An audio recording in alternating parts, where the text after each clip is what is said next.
Lui peignait les paysages neigeux du Haut-Doubs ou encore du Haut-Jura. Une partie des œuvres du peintre Pierre Bichet vont être mises aux enchères par sa famille à quelques jours de la vente. Les toiles sont exposées à Besançon. Laurent Ducrozet et Denis Coll. Le village de Banan, vu par Pierre Bichet en 1974. Cette lithographie, comme des centaines d'autres, est entrée dans les foyers comtois. Dans l'atelier de l'artiste, disparu en 2008, il y avait donc encore des œuvres et certaines seront bientôt vendues aux enchères. Étonnant Pierre Bichet. Il a parcouru le monde, mais seule la Franche-Comté l'inspirait. C'est peut-être ici où le Jura est plastiquement le plus près de ce qu'il est vraiment. C'est-à-dire que c'est un mur, c'est un grand mur. C'est un mur, c'est une espèce d'obstination parallèle, de plis.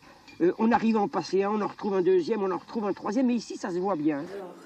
Parmi les tableaux qui sont présentés, il y a ces huiles sur toile de grand format. On y découvre Besançon, Dole ou bien encore Château-Chalon.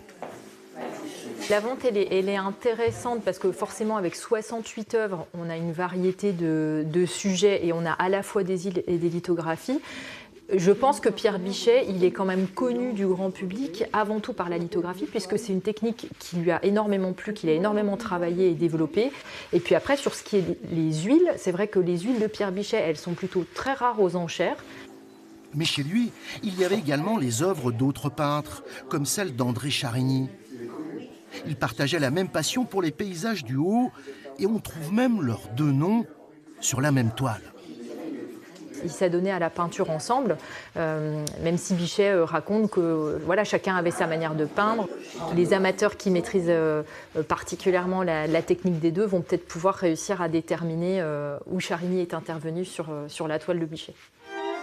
Ce n'est qu'une partie de la collection personnelle de Pierre Bichet qui est vendue ce mercredi.